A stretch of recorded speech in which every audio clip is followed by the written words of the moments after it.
বিসমিল্লাহির রহমানির রহিম। পরম করুণাময় মহান আল্লাহ তাআলার অশেষ রহমতে আজকে আমরা পবিত্র জুমার নামাজ আদায় করে দাঁড়িয়ে আছি ঐতিহ্যবাহী পাবনা সদরের হিমায়তপুর ইউনিয়ন যে ১ নম্বর ওয়ার্ড তপবন বিদ্যালয়ের ঠিক সংলগ্ন এবং হিমায়তপুর ভূমি অফিস সংলগ্ন এখানে মুসল্লিদের সঙ্গে নিয়ে দাঁড়িয়ে আছি। আমাদের একটা দাবি সরকারের কাছে যে এই হিমায়তপুরে এই একটি আশ্রয়ন প্রকল্প আছে যেখানে প্রায় ১০০ বিঘার ঊর্ধ্বে ভূমি ১ নম্বর খতিয়ানের এখানে পড়ে আছে।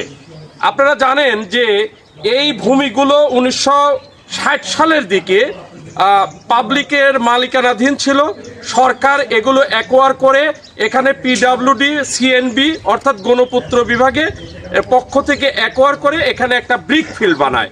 সেই ব্রিক ফিল্ড দীর্ঘদিন চলার পরে পরবর্তীতে এখানে বাংলাদেশ সরকার একটি আশ্রয়ন প্রকল্প করে।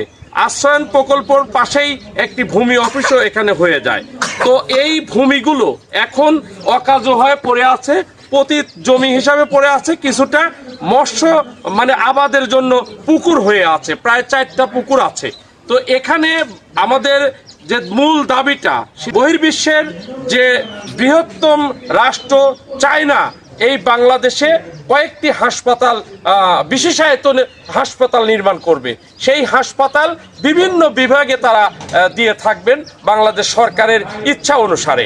আমরা বাংলাদেশ সরকারের কাছে অনুরোধ রাখব, এখানে প্রায় ১০০ বিঘা ভূমি পড়ে আছে, যদি এখানে এই হাসপাতাল মানসম্মত হাসপাতালটি করা হয় তাহলে উত্তরবঙ্গ সহ বিভিন্ন জায়গার মানুষ যারা স্বাস্থ্যসেবা থেকে বঞ্চিত, ঢাকায়, ভারত বা বিদেশের অন্যান্য জায়গায় চিকিৎসা করতে যেতে হয়, আমাদের এই মানুষগুলো আর বাইরে যেতে হবে না।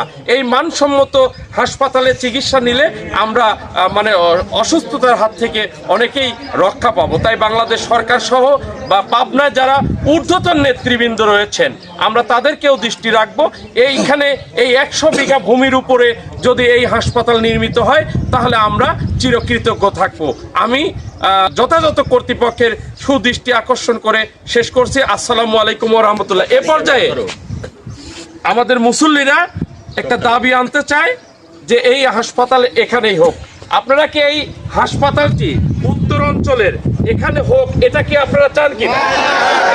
বাংলাদেশ সরকারের কাছে আপনারা দাবি আনতে চান কিনা?